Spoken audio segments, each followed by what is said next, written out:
2010 ഉപ്പാൻ്റെ വണ്ടിയിൽ ഉപ്പയോടും ഉമ്മയോടൊപ്പം അങ്ങനെ പെങ്ങളെ വീട്ടിലേക്ക് പോകുമ്പോൾ ഒരു പൊളിഞ്ഞാടാനായ വീട്, അതാണെങ്കിൽ ഓലപ്പേര. ചോർന്നൊലിക്കുന്നുണ്ടാവും ഞാൻ മനസ്സിലാക്കുന്നത്.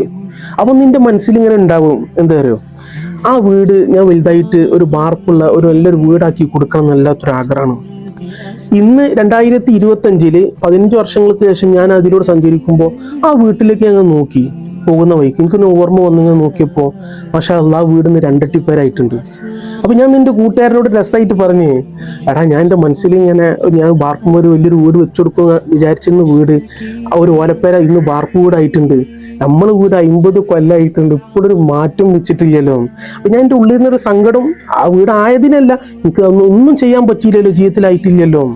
അപ്പൊ എന്നോട് പറഞ്ഞു, ഈ 20 അതുപോലെ 28 വയസ്സിന്റെ ഇടയിലുള്ള ഒരു ചെറുപ്പക്കാർക്കാണ് ഏറ്റവും കൂടുതൽ ടെൻഷൻ. പക്ഷേ ഒക്കെ ഇജ എൻ്റെ ജീവിതത്തിൽ വലിയത്ര ഉപകാരമല്ലേ ചെയ്തിട്ടുള്ള, അന്ന് ആ ചെറിയ പ്രായത്തിൽ ഞാൻ അങ്ങനെ മനസ്സ് വെച്ചിട്ടുണ്ടെങ്കിൽ എത്രത്തോളം വലിയ ഭാഗ്യവാനാണ്.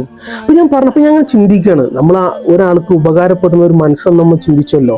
അപ്പൊ ഞാൻ പറഞ്ഞു വരുന്നത് വെച്ചിട്ടുണ്ടെങ്കിൽ നമ്മൾ മറ്റുള്ളവർക്ക് ഉപകാരിയാവാൻ നോക്കുക, മറ്റുള്ളവരെന്തൊക്കെ ആയി എന്ന് ആലോചിച്ചിട്ട് സങ്കടപ്പെടാതിരിക്കുക. അള്ളാഹു താല നമുക്ക് കണക്കാക്കി, അവൾക്ക് അതിന് ഹൈരിഹോ ശരിഹിമിൻ അള്ളാഹു താല, അള്ളാഹു താല നമുക്ക് കണക്കാക്കി നമുക്ക് ഉണ്ടാവും എന്നുള്ളൊരു വിശ്വാസത്തോടു കൂടി ഒരു നാൾ നമുക്ക് നമ്മൾ അർഹിച്ചത്, നമ്മൾ ആഗ്രഹിച്ചത് നമ്മൾക്ക് എന്തായാലും എത്തും ഇൻഷാ അള്ളാഹ്. അള്ളാഹു താല തൗഫീഖ് നൽകി അനുഗ്രഹിക്കട്ടെ. ആരും നിരാശപ്പെടരുത്.